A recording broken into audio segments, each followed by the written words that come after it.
Hello hello 早上好မင်္ဂလာမနက်ခင်းလေးပါအခုမှကတော့ဗီဒီယိုရိုက်ရင်းနဲ့ဟင်းသီးဟင်းရွက်လေးတွေကိုတတိကဝယ်ပြီးပြန်လာခဲ့တယ်အဲ့တော့ဗီဒီယိုရိုက်ရင်ရေခဲတစ်တာလေးတွေကိုလည်းထည့်ရင်းနဲ့တရုတ်လိုဘယ်အသီးအရွက်ဟာတရုတ်လိုဘယ်လိုခေါ်တယ်ဆိုတာကိုတခါတည်းပြောပြသွားမယ်ဟုတ်ဘူးလားတငယ်ချင်းတို့ရေဗီဒီယိုလည်းရိုက်အပြီးတရုတ်စာလေးလည်းသိရတယ်ဟုတ်လားတငယ်ချင်းတို့ရေโอเคမင်္ဂလာမနက်ခင်းလေးပါဒါကတော့ကျမတို့ဗမာပြည်မှာကြတော့မုံလာတုပ်လို့ခေါ်တယ်မလားတရုတ်လိုကကြတော့ပေါ်ချိုက်မှတ်ထားမုံလာတုပ်ကိုတရုတ်လိုပေါ်ချိုက်ပြီးရင်နောက်တစ်ခုကဒါလေးလဲဆိုတော့ဒါကပဲပင်ပေါက်မြန်မာလိုပဲပင်ပေါက်တရုတ်လိုတို့ရာဆိုရင်တရုတ်လိုပဲပင်ပေါက်ပါဟုတ်လားအဲ့ဒါပြီးရင်တစ်ခါဒါကမြန်မာလိုခါကျက်ဥတရုတ်လို红萝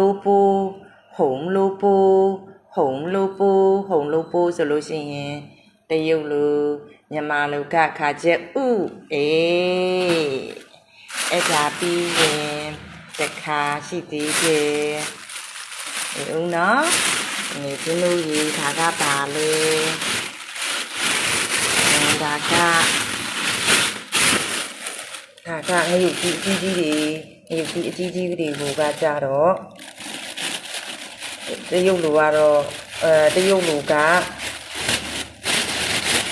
ချင်း辣椒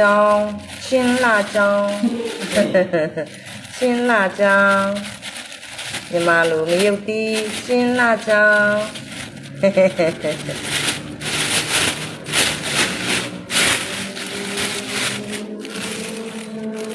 ချင်း辣椒